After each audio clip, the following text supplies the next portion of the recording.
પ્રાર્થના સંદેશ ન્યૂઝમાં આપનું સ્વાગત છે। ખેડાના માતર ધારાસભ્ય બાદ કપડવંજના ધારાસભ્યના ખાસ લોકોનો આતંક।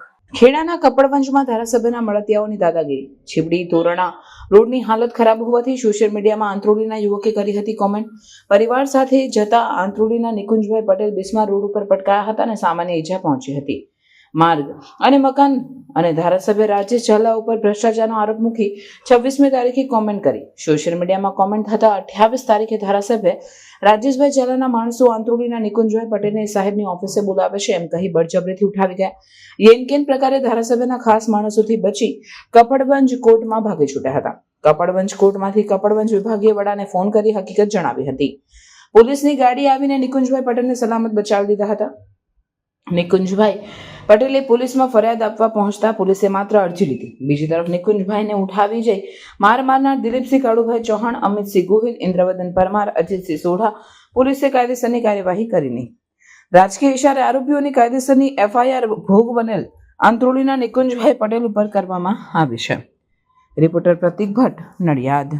આજે સોશિયલ મીડિયા ઉપર સમાચાર દૈનિક પત્રોમાં મને પણ ખબર મળી છે અને જાણવા મળ્યું। સવારે જ મેં ગુજરાત સમાચાર વાંચ્યું અને એમના જે મળતિયાઓ છે ધારાસભ્યશ્રીના અને ભાજપના, આ લોકોએ સોશિયલ મીડિયા ઉપર જેને પોતાની વાત રજૂ કરી, જેની તકલીફની વાત કરી, એને વાત કરવાનો જે હક છે, એની જે વાત જે રજૂ કરી એની ઉપર આ લોકોએ જે હુમલો કર્યો, ભાજપના જે આગેવાનો કાર્યકરો હોય એને ખરેખર ભાજપમાંથી બરતરફ કરવા જોઈએ। અને બંને ધારાસભ્યો, ગઈકાલે માતરના ધારાસભ્યની પણ સોશિયલ મીડિયા ઉપર અને એમનો પણ એક વિડીયો વાયરલ થયો હતો। કોઈ મતદારે કોઈ વિસ્તારના કાર્યકરે ફોન કર્યો હતો કે સાહેબ અમારો રસ્તો નબળો છે, તો એમને પણ ધાક ધમકી આપી દીધી કે ભાઈ આ તો થતું રહેવાનું થશે।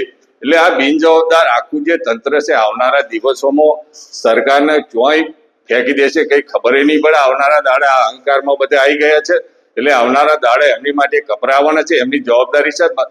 બંને ધારાસભ્યો જે અત્યારે વર્તન કરી રહ્યા છે, પોતાનો અહંકાર બતાવી રહ્યા છે અને આવનારા દાડામાં એમને ખબર પડશે કેમ કે એમની વિશેષ જવાબદારી છે। ધારાસભ્યને રસ્તા સમારકામ કરવાની જવાબદારી તંત્રને સાથે રાખીને પ્રજાની સુખાકારી માટેની જવાબદારી એમની છે, એટલે એમને કરાવી જોઈએ। અમે વિરોધ પક્ષ તરીકે વારે વારે રજૂઆત પણ કરીએ છીએ, પણ છતાં આ લોકો પોતાના ગમતમાં અને આ ભાજપ સરકાર છે કોઈની વાત પણ માનતી નહીં, એટલે આવનારા દાડામાં એમને ખૂબ મુશ્કેલી પડશે અને એ આવનારો સમય એમને બચાવશે।